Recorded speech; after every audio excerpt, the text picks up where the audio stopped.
Shabbat Shalom. I'm Cantor David Proser from Kempsville Conservative Synagogue, Kehillat Bet HaMidrash in Virginia Beach, Virginia. And this is our Torah portion of Shabbat, Saturday, April 17th, 2021, corresponding to the 5th day of the Hebrew month of Iyar, 5781.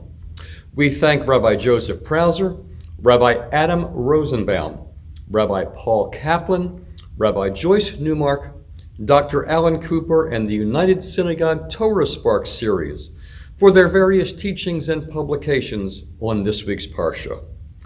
This Shabbat, April 17th, we read a double portion from the Torah, Parshiot Tazria and Metzorah. Tazria begins on page 649 of the Eitz Chaim Chumash and page 460 of the Hertz. This week's double dose of purity laws is unlikely to top anyone's list of favorite Torah portions. These two parshiot are also perhaps the most difficult Torah portions for us to understand as we examine them through a 21st century lens. While the laws may be discomforting and obscure, they are also fundamental to an understanding of biblical theology and anthropology. Nevertheless, I feel sorry for any bar or bat mitzvah student that has to give a Devar Torah about either of these two parshiot. And just as last year, some of the topics discussed should certainly evoke more empathy for those that were affected by quarantine and isolation from the community during the COVID crisis. We certainly are thankful that we can see light at the end of that tunnel. Do keep in mind, however, that throughout this Parsha and the next, we are concerned with ritual purity and impurity, the ability to participate in the Mishkan and the temple sacrifices. We focus on the ritual, not the medical aspect of the topics. An impure person may not be guilty of any offense against God, as is true in the laws that we are about to examine that deal with illness and natural physiological processes. Nevertheless, such impurities threaten the status of the entire community if left unattended. The concern of both the Torah and the people is to safeguard God's presence among the people. The Torah reading begins with a discussion of the offerings a mother was to bring after childbirth to reestablish her ritual purity. The customary requirement was a sacrificial lamb. If the mother was of limited means, 2 pigeons or turtle doves could be brought instead. The sacrifices are brought following a period of ritual impurity, 33 days after the birth of a male child and 66 days after the birth of a daughter. The requirement of circumcision for a male child on the 8th day is also mentioned here. The remainder of the Parsha deals with rash decisions, pardon the pun, with a priestly diagnosis of various skin afflictions to determine whether a person might have leprosy. Let me here emphasize that this is how the biblical term for the affliction known as tsarat is generally translated. But it is now recognized that it is not necessarily the condition that's today known as Hansen's disease. This misunderstanding may be traced to the Septuagint, the Greek translation of the Torah. The priest would determine if the person would need to be isolated. The procedure that restores those afflicted with this condition to purity and allows them back after the forced separation from the community is also taught.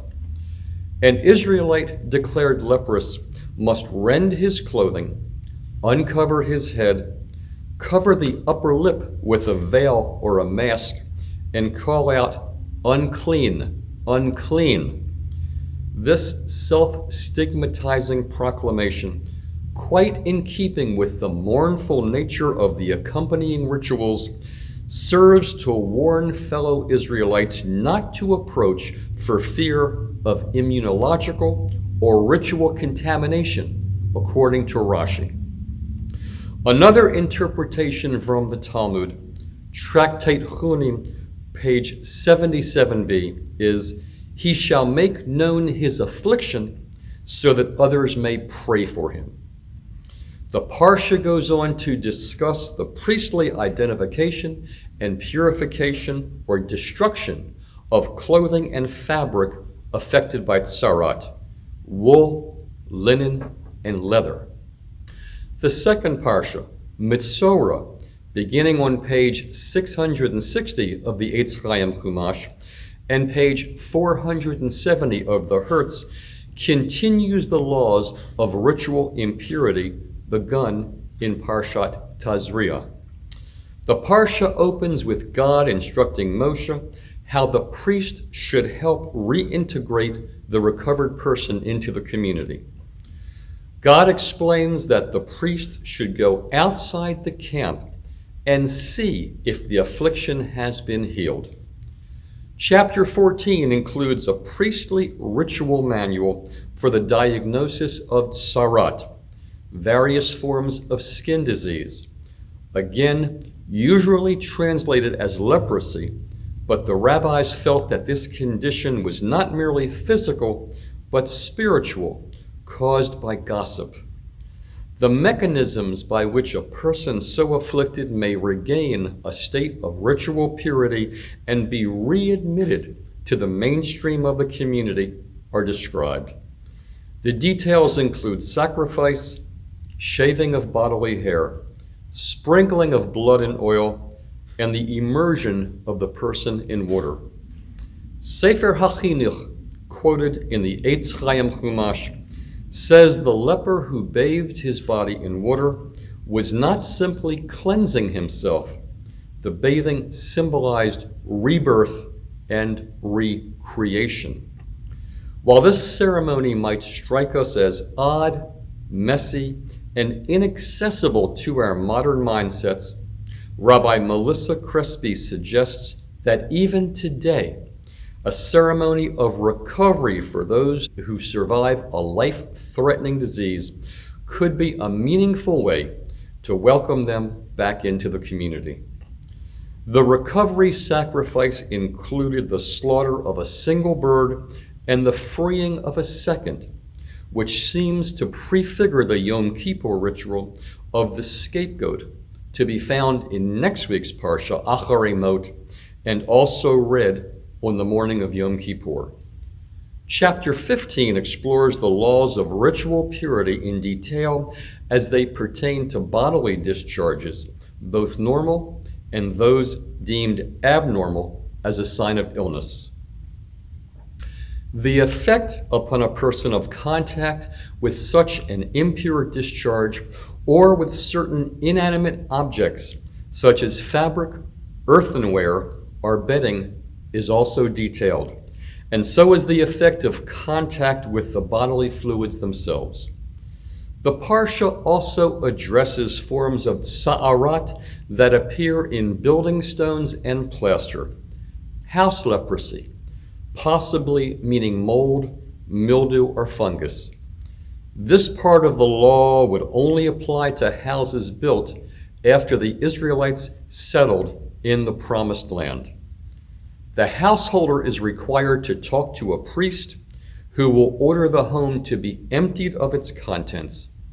The priest would perform an elaborate inspection, scraping and replastering walls and removing afflicted stones as needed.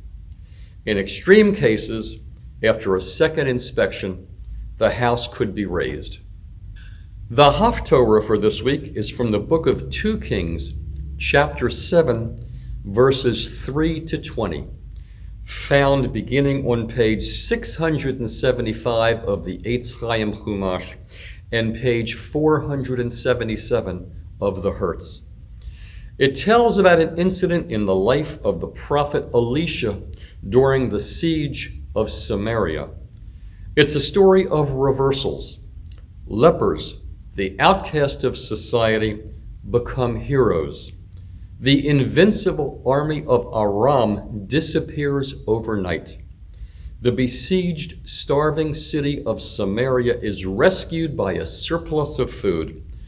And just as it becomes clear that the horrors of the war are over and all will be well, the aid of the king of Samaria is fittingly trampled to death by his own people. Shabbat Shalom, good Shabbos. Thank you for watching. Please subscribe, like, and feel free to leave comments below. Shabbat Shalom.